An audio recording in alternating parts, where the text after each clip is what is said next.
What's up, Internet world? We're the News 19 Nerds. I'm Leroy. I'm Michael. Why are we here? The Twilight Zone.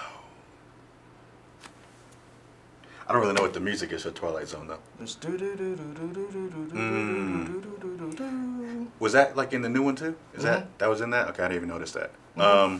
So did you watch the Twilight Zone? I feel like that would be something you would be into. I watched it. I used to watch it. So you know me, I don't really do scary stuff, but I know the Twilight Zone isn't necessarily scary. It's just kind of maybe twisted a little bit, right? It's not necessarily scary. It's more twisted, kind of a. It's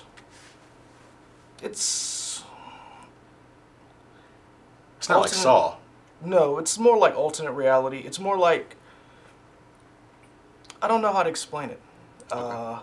It's a combination of social commentary, what happens when technology gets out of control. It plays on your fears. For its time, it was really good. Okay. But right now, I think Black Mirror is this generation's Twilight Zone. Okay. So we're talking about the new Twilight Zone that is executive produced and kind of shepherded by Jordan Peele, who is doing horror stuff right now with Us and Get Out. I wouldn't even really call Us and Get Out horror. Well, you know what? I would call them thrillers. Okay. With horror elements, but they're not your typical slasher, gory. They're more or less along the lines of a Panic Room. Okay. But I mean, they're good films. I think horror, to me, when I think of horror, I think of, like you said, Saw. I think of Freddy Krueger movies. But I think he's carving out a nice little niche of being that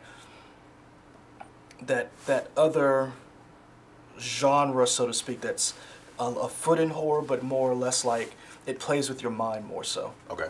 So he was announced to run this stuff, and when that happened, were you on board, yay or nay? You were just like, whatever? I was on board because I like what Jordan Peele does. Okay. And I don't want to say twisted stuff like this, but I really like Black Mirror. That's like one of my favorite series. I like series like that. I like the idea of an anthology where you can watch one episode and you'd be like, oh, okay, cool. And then you're out. You're not invested like Game of Thrones where you got to be like... You got to watch everything. Yeah, and like 5 seasons in, you finally get to the actual answer of how in the world this world culminated to this. So you can watch one episode, and same thing with Love, Death, and Robots. They're anthology, so they don't all have to tie together. They just have a common theme. Okay. So the episode we're talking about now is The Comedian. It's on YouTube for you to watch. You normally have to watch CBS All Access, but you can actually watch this episode for free. Quick impressions, yay or nay, you liked it, didn't like it? I don't know. I have mixed feelings about it. I liked everybody involved. I liked seeing Tracy Morgan. Yeah, it was good to see him. His character was very interesting. What's he doing now? The OG, I think, that TBS show? Yeah. I would have liked to have seen more of his character. I thought, what was the main actor from The Big Sick? Kumail Nanjiani. Yeah. I liked his character. I thought it was decent, but the problem with this Twilight Zone or these episodes, I figured it out pretty early. And I'm trying not to compare it to the Black Mirror.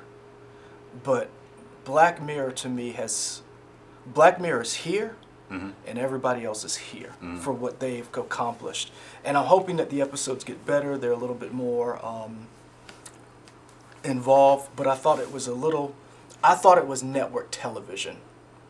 And they could have been crazier because they're on the subscription Well, not service. necessarily crazy as far as like your curse words or graphic, but I thought the themes could have been a little more out there. Like you can do whatever you want on CBS All Access. So I'm wondering if that's like, if this is like an introduction episode or like, hey, we're going to get crazier because like some of the themes, and even Amazon series do Android's Dream of Electronic Sleep. Their Philip K. Dick series.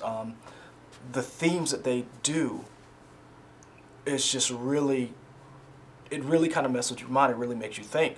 And I felt like this one was just a little, safe. Just Pretty predictable. Yeah. So, do you think, because like you said, you love Black Mirror, going back to like the first episodes of Black Mirror. Off the chain. Really? I mean, the first episode of Black Mirror. So are those episodes better than the newer ones? I don't want to say, none of them are better. I mean, Okay. people are going to resonate with whatever episode that they think is the best. I'll put it like this. The first episode of Black Mirror, in the UK, a princess is kidnapped. The killer, or the kidnapper, says, I will release the princess, or the whoever it is. I don't know if it's a duchess or somebody of royal family. If the Prime Minister of the UK has sex with a pig, and then the person starts cutting off body parts of the princess, and they're all like trying to figure out, we're going to pull this off, we're going to do this, and it leads up to one of the most shocking images on television, and I'm just like, how do you top that? And I'm going to be honest with you, that episode ain't even in my top 10. Just for and how they pulled that off. So I'm not saying that you have to have sex with farm animals. Sounds like that's what you're saying. No, but you got to ramp up like the stakes a little bit. And and again, I like this episode. I love the way it was shot. I love the characters involved. The black woman especially, I really loved her character. I don't know. Her name is Diara Kilpatrick. Dee Dee. I know her name was Dee Dee, but I loved. She was amazing, and Samir's, who was Camille Nanjiani's girlfriend or whatever, I really liked her. Amara Kanan. Those two women's. Or Amara Karan. Those two women to me really shaped the episode, and really, I just feel like it could have been a little better. That's just me. And again, some people may be like, this is fine. I don't need it to be over the top. I don't need it to F with my mind. This could be fine. I don't know how you felt about it because you don't like scary stuff or. This worked out for me because I don't do scary. This wasn't really scary, just kind of whatever. I thought it was pretty predictable what was going to happen. Yeah. I was like, okay, this is going this way and this way. Okay, the logical conclusion has to be this, and it was. I thought there could have been maybe something else that might have happened at the end, but it kind of went where I thought it was going to go. I thought it was fine. I liked everybody involved. Like you said, the female leads, Amara Karan, who played Rena, and then Diara Kilpatrick, who played Dee Dee. I just know her as Dee Dee. They were good. She looked good, too. She did. She was funny, too. Oh, yeah. We can talk about that, I guess, more in spoilers, exactly what they were saying and whatnot. I liked kind of, because I've never done stand-up.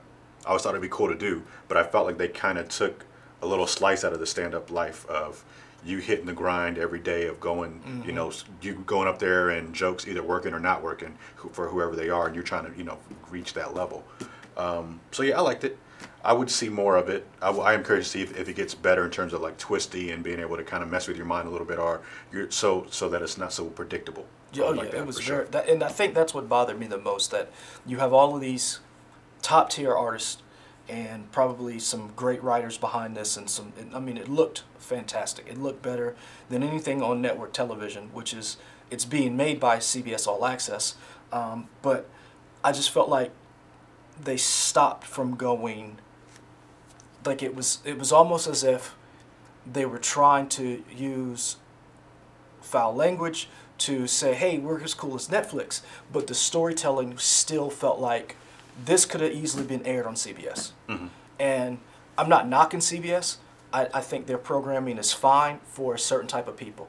I am not their target audience. And that was not for me. So I wonder, who is that for? Is that for people who like the original Twilight series and who are older now and they're like, and it's just updated?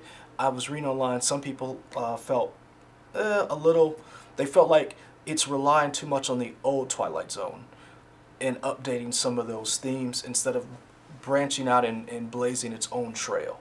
I think there are other anthology shows to me that do it better.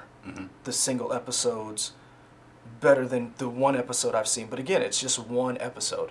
1 out of 10. 1 out of 10. Right. They're going to be released once a week. So that it's not all at once. No, it's okay. going to be once a week. I think the next one is the airplane one with what's the guy's Scott, the dude from Parks and Recreation. Adam Scott. Yeah, Adam Scott. Yeah. So Okay. he's got one coming up. I'm be honest with you, the cast alone just makes me want to see it. You got Zazie Beetz. You've got Sanaa Lathan. You've got, I think we saw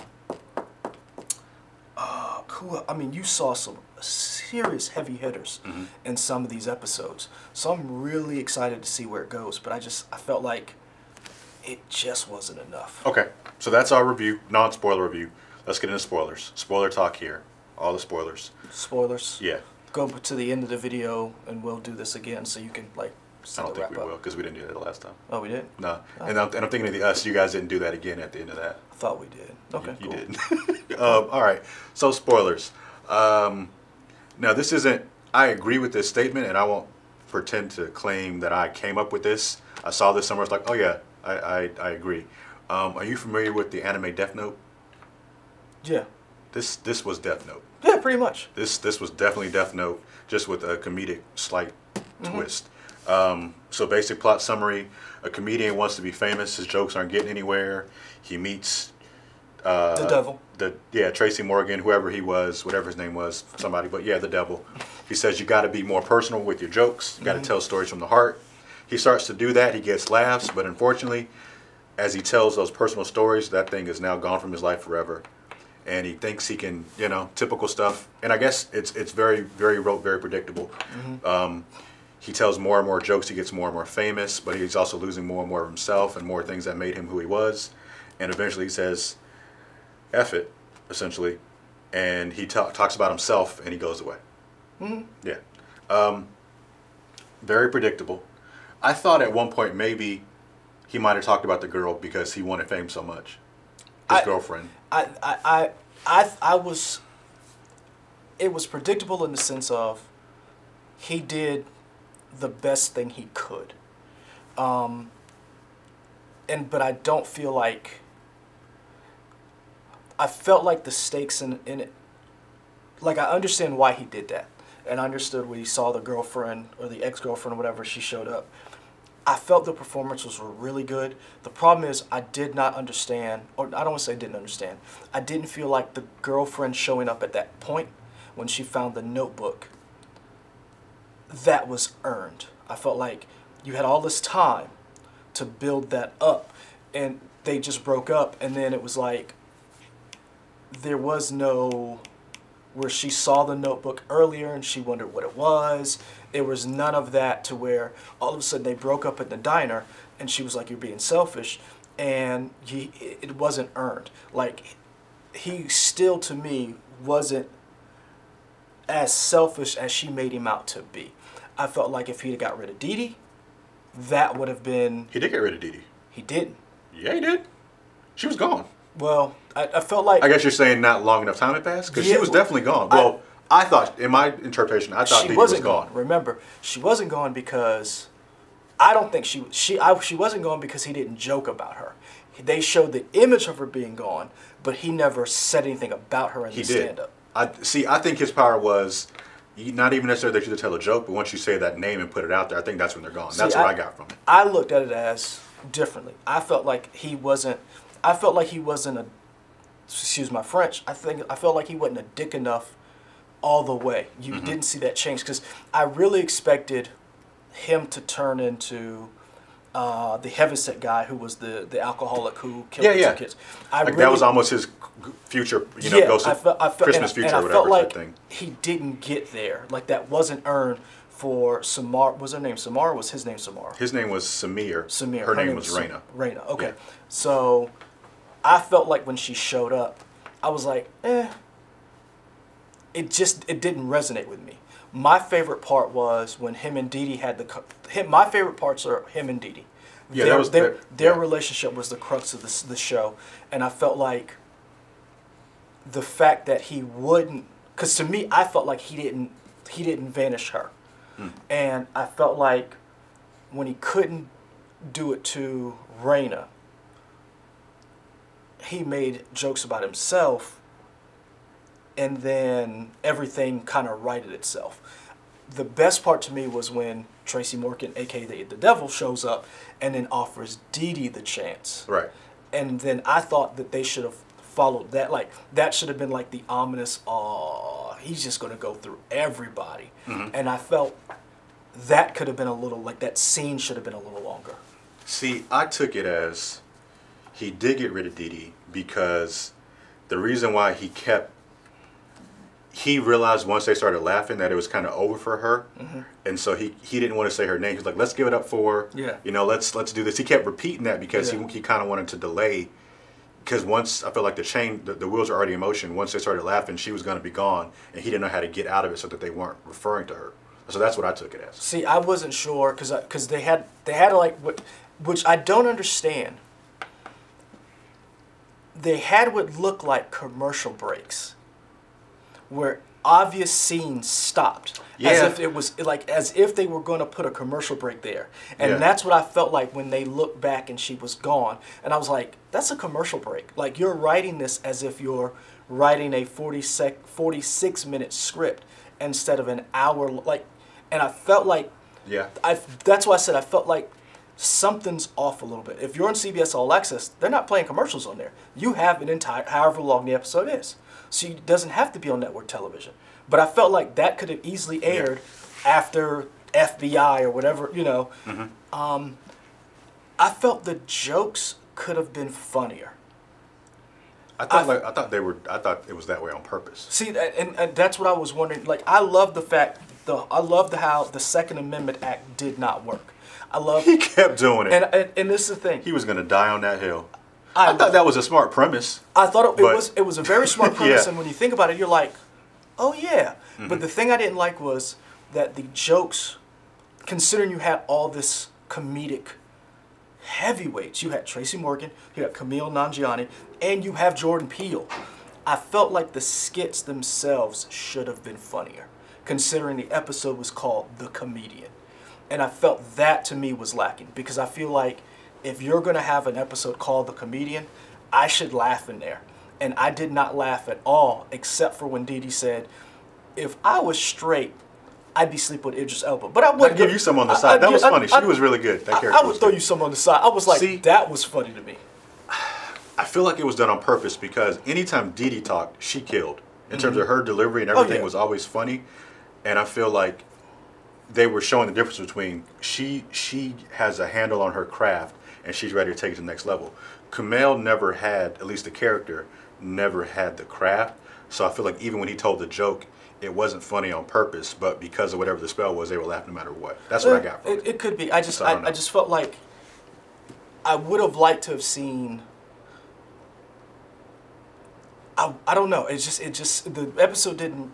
I liked it. It just didn't resonate with me. Where I would say, because this is the point: is this episode enough to get you to spend $7.99 a month to buy CBS All Access? And it wasn't. And I really expected this episode. I really expected. Like, this should be the killer episode, right? This should be the episode that says you cannot miss out on this. Yeah. Because I didn't get that, and I'll be honest with you, I got that with Star Trek. With Star Trek Discovery, don't get me wrong, Star Trek Discovery has a lot of flaws. I'm not going to sit up here and say it's a perfect show. I'm not even going to say it's the best Star Trek show. But I will say that first episode gave me a glimpse of a new world that made me say, huh, I want to check this out. That might get you to spend $7.99 or whatever it is. I mean, not for one show. No, okay. I mean, I like Star Trek, just like you know, but I'm not spending $8 on one show. I mean, it's pretty much what they want. Because again, there's nothing else on CBS that I want to see that I cannot already see. Yeah. But $8 is like going to the movies. $8 every month? I don't go to the movies every month. No, I'm saying you buy it once, you see the show, and then you're done. True, but what I'm saying is, I want to be able to come back. Like right now on my phone, let's look at what's on my phone as far as streaming services. I have HBO Now, Netflix, Comedy Central, Google Play, whatever, Watch ESPN, Vudu, Adult Swim, Hulu, and Amazon Prime, whatever. There's probably a couple others, but those are the main ones that I use. CBS is not on that list because there, other than Star Trek Discovery and Twilight Zone, that's the only thing I'm interested in. And this episode should have been the, you cannot miss this. Right. It just didn't do it. Kind of like me taking stuff back to video games. You always kind of have those 1 or 2 games that are like system sellers, as it were. You're like, this is why I'm going to plunk down this much money because I got my Halo on Xbox or Zelda. You will never get anything that's not Mario on any other system. So Nintendo already has a built-in audience. Same thing with Sony. You're only going to get Metal Gear Solid, The Last of Us. Metal Gear. Metal Gear's on Xbox now. Really? Yeah. Sorry, man. They did? Yeah. Yeah, it's been there for a minute. Uncharted. But Last of Us, yeah. Your Last of Us, Uncharted, Days Gone. Yeah. Was Spider-Man? Spider-Man is exclusive. So those titles for Microsoft, you're gonna Gears of War, Halo. What's another? Quantum Realm. All the Forza stuff. Forza. Yeah. So you have your built-in things that you're only going to get there. Twilight Zone, this episode did not say to me, I've got to get this. It was good, but I'll be honest with you, that episode could have easily been on network television. And I'm going for something that if I'm going to pay for it, I want to get something I can't already watch on TV. And then do you think, I think you may have already touched on this, do you think Black Mirror kind of already spoiled you for you're expecting something higher? Like if Black Mirror hadn't come out, and I know it's hard to say because you've already seen it. If Black Mirror hadn't come out, would this have been okay? Or no? I think television. I think with these kind of shows, again, I go back to what's on network television doesn't always have to be TNA, cursing, sexual situations. It can be. It just has to be good. One of my favorite shows in the last 5 years has been Hannibal. And that was on NBC on network television, where I was shocked. That was on. I mean, I own all the seasons. I love that show. It was so good, and it shocked me that was on network television. Just the subject matter that they covered, and the heavy hitters. I mean, you got to think about it. They had Mads Mikkelsen. You had Fishburne. Lawrence Fishburne in there. Yeah. So you had two of your big stars in that show, who literally carried it, and it was just amazing. This show wasn't on that level, and it was on your paid platform. I love Black Mirror. Black Mirror at times goes a little, I don't want to say too far, but they got some messed up things on that show that like really will sit with you where you're like, I don't know what I just watched. Okay. There's episodes I still have not gone back and watched. Okay. That I'm just like, where's a Disney movie? I need to watch Lilo and Stitch or something. This one just didn't do it for me. It just was too formulaic for where we are in just television. When you have, again, it's a paid app. You can do whatever you want on it. I understand you're still part of the CBS brand, but in the day of Breaking Bad, Game of Thrones, The Walking Dead, Black Mirror, and just whatever Netflix cranks out with Stranger Things, you have got to bring your A game when it comes to writing and developing a series that keeps people's attention. Okay. So to me, this was a sideways thumb. Okay, I would agree with that. Yeah, maybe I'm a little bit higher than you just because this is kind of your genre of stuff you're expecting higher, and I get that. So maybe I'm a little bit higher than you only because you're more of the expert in this field. Well, not really an expert. Some of the things that I watch, it's almost like you watch anime.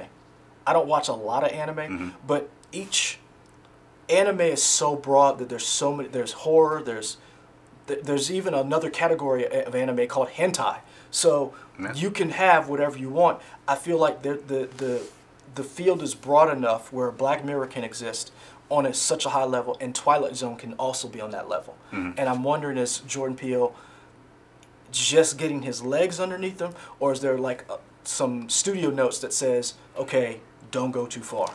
I wonder how much he actually writes each show, too. Like, how much is it more of he just kind of have an overall idea? Yeah, a little bit. And again, that's a question. But I'll be honest with you, I loved his. So Rod Sterling was the guy in the original. Narrator. Yeah. Jordan Peele. Serling. Is Serling? I think it's Serling. Rod Serling, not Sterling.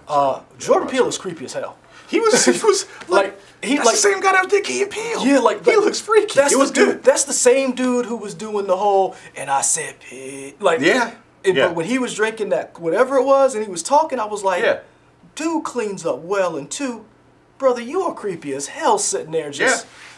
I loved that part of it. Again, I think the presentation was really good. I feel like this is a show made for my parents, or my dad, who doesn't... It's just enough sci-fi, but but right there. Like my parents, for them. Yeah. Now my mom, she on some other shit. Me and her, we can watch the same stuff. But my dad, my fiance's parents, they're like right. They can't go. It's like The Blacklist. It's for them. Oh, okay. Where it's not like where you want to go all full, you know, guns a-blazing, where you still, oh, Red's a cute guy. Yeah. Yeah. Okay. So, I feel like you only did that because I told you you didn't do it last time. Well, we need to start doing it because I know I've watched some other videos and people are like, yeah, come back at the end so we can wrap up. Oh, all right. So I guess we're done. All spoilers are over. Spoilers are over. So, I give it a sideways thumb. I'm going to give it a little higher. I give it, like, it's not down, but it's not, it's like right there. Yeah, so you guys figure out what grading rubric this is, and that's what that is. I would give this, out of, since we do the 3. Oh, yeah, we got ratings So first. I would give it a 2.5 Jordan Peels out of 5. Okay. I give it 2.75 Jordan Peels out of 5. Because I've seen Jordan Peele's work, and I'm like, yeah. And again, you might be onto something. He might not have written this. He might just oversee it and then just reads the intros and outros. Yeah. But it looked amazing. And again, I am interested to see where it goes because the cast that they have for this looks amazing. A lot of people seem to want to be a part of this, which I'm excited for. So hopefully they bring with them some extra things that I'm hoping going forward. Like, I want there to be like that water cooler moment where you're like, did you see that? Like, and I'm not saying it has to be as shocking as the Red Wedding, but there were a lot of episodes where everybody's like, the zombies just ate a horse, man. Like, I didn't have that for me in this episode. And to me, this one should have had that, considering it's the free one and it's the one to get us hooked. It's that first taste. Let us know what you thought. Did you like the episode? Were you not a fan? Do you want to see more of the Twilight Zone? Who else would you want to see involved in Twilight Zone? Honestly, that'd be a cool question, too. Is this worth it for you to get the CBS All Access? Yeah. For those of you who haven't purchased it and you've watched it, or those of you who have it, is it worth it? Because, again, Disney's coming right down. At the end of this year, Disney Plus is coming. And Apple's coming sometime soon. We don't know how much that's going to cost. Yeah. But, CBS All Access still hasn't sold me yet. Yeah. Like, comment, subscribe. You can find us here on YouTube as well as Instagram, Facebook, and Twitter. And we out. Deuces.